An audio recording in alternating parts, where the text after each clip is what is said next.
নমস্কার বন্ধুরা, মিনু কিচেনে তোমাদের সবাইকে স্বাগতম। আশা করছি তোমরা সবাই খুব ভালো আছো। আজকে তোমাদেরকে তালের তেলের পিঠে রেসিপি বানিয়ে দেখাবো একদম সহজ উপায়ে। এই রেসিপিটা যেমনই নরম তুলতুলে, খেতে ততটাই অসাধারণ। পরিমাণ মতো একটু চিনি নিয়ে নিলাম, পরিমাণ মতো একটু নারকেল কোড়া নিয়ে নিলাম, সাথে দিয়ে দিলাম দুটো গোটা এলাচ, দিয়ে একসাথে একটু পেস্ট বানিয়ে নিলাম। এই পেস্টটা বানানোর জন্য আমি কোনো রকম জল ব্যবহার করিনি। পরিমাণ মতো 2 ডাবু ময়দা নিয়ে নিলাম, পরিমাণ মতো একটু তালের পাল নিয়ে নিচ্ছি, নিয়ে ভালো করে একটা ছেঁকুনির সাহায্যে একটু ছেঁকে নিচ্ছি। এই রেসিপিটার মধ্যে মেন উদ্দেশ্য হলো তালের পালটাকে ভালো করে ছেঁকে নিতে হবে, নিয়ে চিবড়েটাকে বাদ দিয়ে দিতে হবে। দুটো পাকা কলা ছাড়িয়ে দিয়ে দিলাম। অল্প অল্প করে দুধ দিয়ে ব্যাটারটা মাখতে হবে। একেবারে দুধ দিয়ে দিলে ভালো মাখা হবে না এবং ব্যাটারটা সঠিক তৈরি হবে না। প্লিজ এই রেসিপিটা তোমরা সম্পূর্ণ দেখো, আশা করছি তোমাদের অনেক ভালো লাগবে। ভালো করে কলা ও সমস্ত কিছু একসাথে ভালো করে মাখিয়ে নিয়ে অল্প অল্প করে দুধ দিয়ে মেখে নিচ্ছি।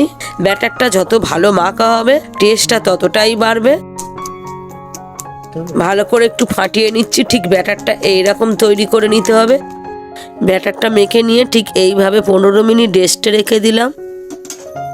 গরম প্যানে পরিমাণ মতো একটু সাদা তেল দিয়ে দিলাম। আমি ব্যাটারটা দেওয়ার জন্য ডাবু ব্যবহার করছি, তোমরা চাইলে কাপ বা বাটির মধ্যেও দিয়ে দিতে পারো।